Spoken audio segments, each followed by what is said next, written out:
Guys, I'm going to go ahead and give a solid attempt on answering this question before we even actually find out the reasons why. Guys, high risk, demanding work. They're generally in like super like remote areas. They're also surrounded by probably one of the scariest forces on Earth ever, our ocean. Because I'm telling you, and that's a lot of water, guys. Right? But let's go and check this out. The name of the video is Life and Work in Extreme Conditions. This is why offshore oil rig workers earn so much money. Let's get it, guys. This is coming from the Noctis channel. We'll go ahead and do this.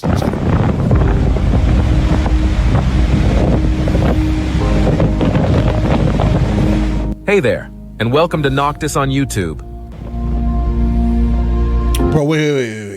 Is the rig like actually like floating on top of the water, or oh god, guys, I hope not. Like I always thought that it was like connected to the bottom of the ocean or something. But offshore it looks like it's oil moving. rigs, floating cities in the middle of the ocean, that may be never worse. sleeping cities towering above passing ships, working silently 24 hours non-stop for 7 days, carrying out their tasks far away from the nearest shore.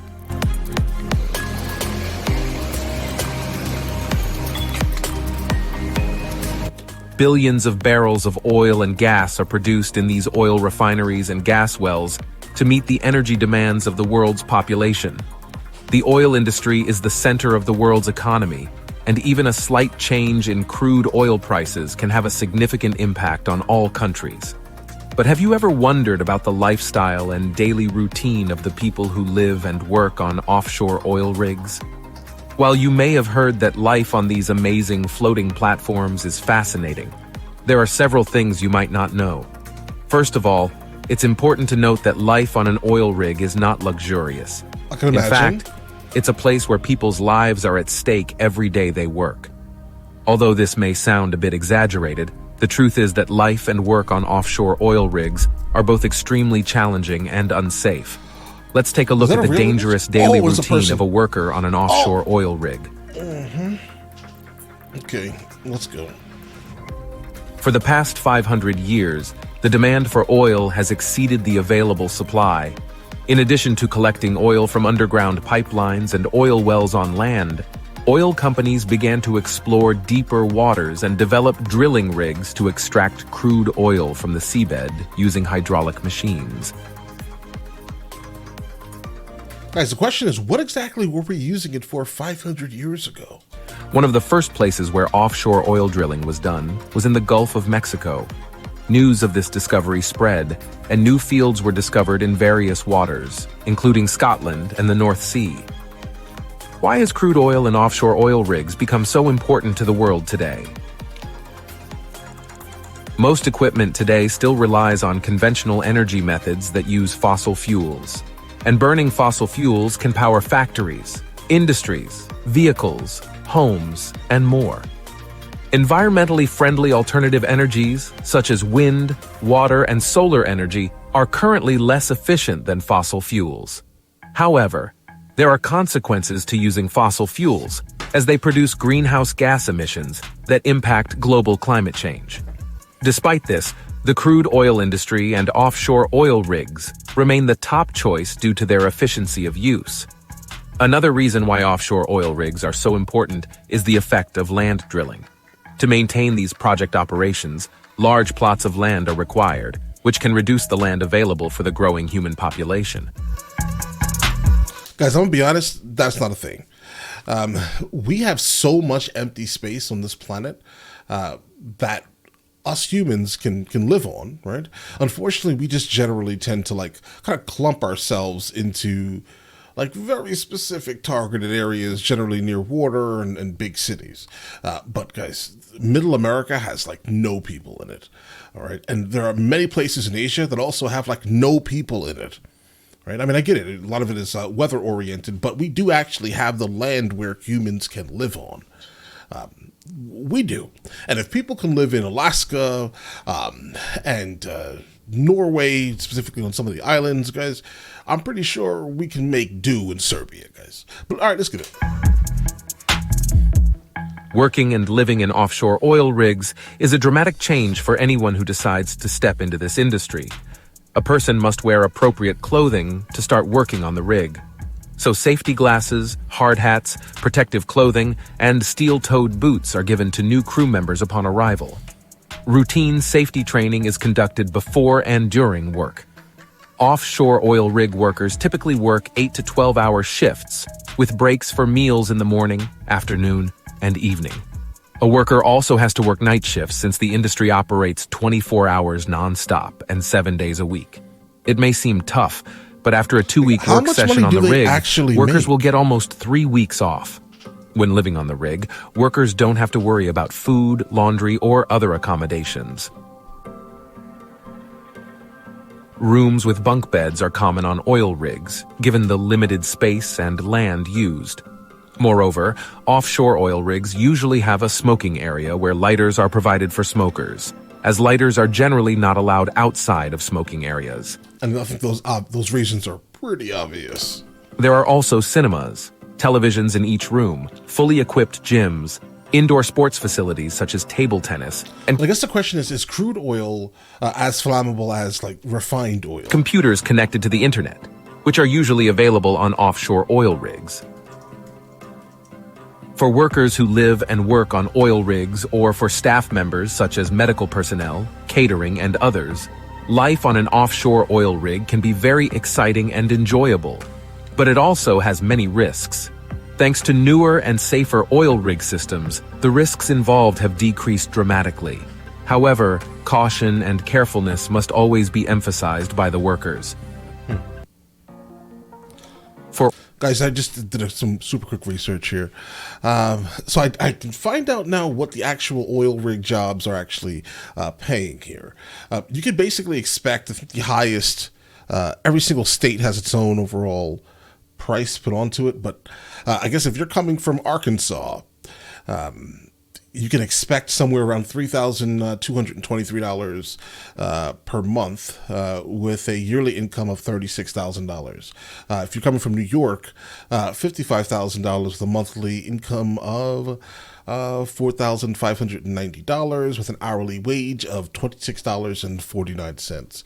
I do think probably for the national average, that actually isn't bad, but you will still, in fact, need a second person working at home for this.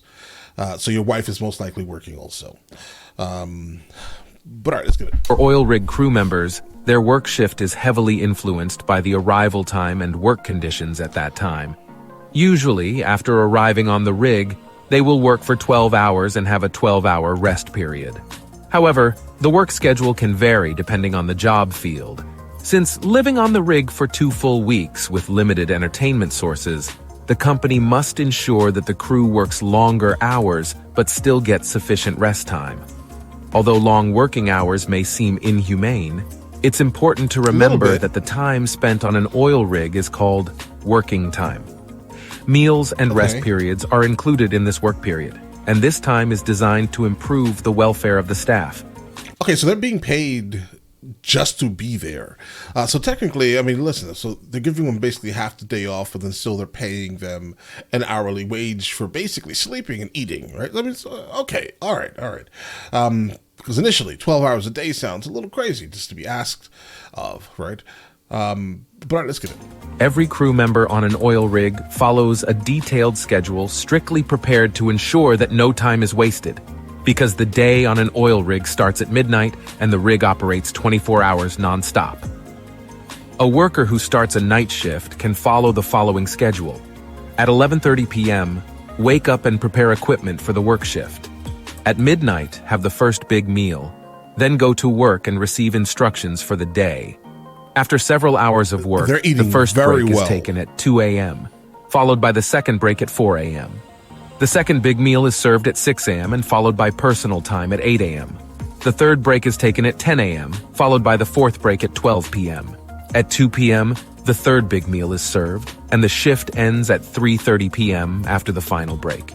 Before going to sleep, the crew must prepare for the next day, take time to eat snacks, and communicate with their families on shore, socialize with coworkers, or prepare snacks in the always available kitchen. Throughout the schedule, although it may seem crowded, the provided rest time is crucial to give a break to the crew so they can stay fit and focused during their work shift. In addition, taking time to communicate with family and colleagues can be the emotional support that workers need to perform their duties well. Absolutely.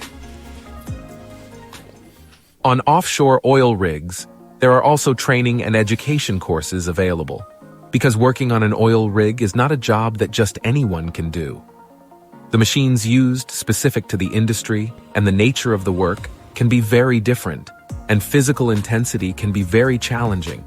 So it's not surprising that most oil and gas companies have strict requirements and qualifications for their employees. For those who want to work on an offshore oil rig, at least a diploma or specific training course is required. Why are you putting them in? Okay. Oh, wow. Salaries for oil rig workers vary depending on their position and level of experience.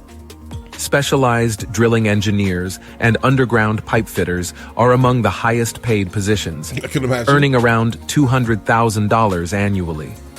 Okay, yeah, the average worker makes nothing near that, so that's absolutely crazy. I can imagine these underwater welders and things like that, guys. They're making money, for real. Even entry-level positions such as roughnecks and roustabouts can make a decent living, with salaries ranging from $40,000 to $60,000 per year. Overall, the pay and benefits for workers on an oil rig can be very attractive. But it's important to remember that the job also comes with unique challenges and risks. Companies also provide accommodation and benefits for families of workers, including complete insurance coverage. For adventurous types, working on an that's a great option. Oil rig is a dream come true, as it offers a dynamic field that rewards hard work and dedication. What's funny about what he's saying here is that there are not many jobs, honestly, that you can kind of overwork, or you can decide actually how much you want to work, because the more you work, the more money you make, right? There are not many jobs that actually do this. And at one time, YouTube was like this, guys. At one time, YouTube was just like this here, right? I used to post 15 videos a day. I was rewarded for it. Then they basically started punishing you for it. But either way, staying connected with the mainland is crucial in any offshore work. It's the closest source of help, supplies, and emergency aid. That's why companies in this industry give a lot of thought to how they organize logistics for mainland transportation. One common way of transporting crew, staff, and equipment is through specially modified VTOL helicopters. Manufacturers like Airbus and the Bristow Group are well known for their helicopter models. There are different categories of these aircraft designed to serve various purposes. Guys, I'm not sure the helicopter that we're looking at right now is a VTOL, though. Light helicopters are for small groups of fewer than 10 passengers, including the pilot. They're used for shuttling small teams to and from the shore or inspecting offshore pipelines with a small crew. They can carry essential supplies, but no hanging loads. Medium helicopters come in two types, passenger and cargo variants. The passenger variant can handle larger groups of up to 15 people and is often used for shift change operations. The cargo variant can carry larger loads, including mid-sized hanging loads. Working on an oil rig may be tough, but the perks and salary are worth it. Workers get to handle advanced equipment that requires prior experience and work in different locations across the world. They work for 2 or 3 weeks straight, but then get the same amount of time off to spend with their families. And while they may have to report to the... Okay, well, listen. If they only have to work 2 weeks out of the month, and then they still make the same amount of money, and then they get 3 weeks off, oh, that's beautiful, actually, guys. Office occasionally, they also have time to relax. That's the end of this video. I hope you enjoyed it. Make sure to subscribe to this channel so you don't miss any of our new content. See you next time. Yeah, guys, I actually never thought about exactly how much money they made, but I'm glad at least they're able to make a living, guys, because there's not many people that are in this, in our current day and age, that are able to actually, make a living. Even though I personally think they should probably be making double that in this, 2023 economy, guys, right? But either that or everything else just needs to get just a little bit cheaper, so the average person making the average salary has the ability to kind of sustain themselves, guys, right? But all right, listen, let me know in the comments the next subject we should be checking out, and I will get into that as soon as I possibly can, all right? And listen, you guys all have an absolutely amazing day and enjoy your day thoroughly.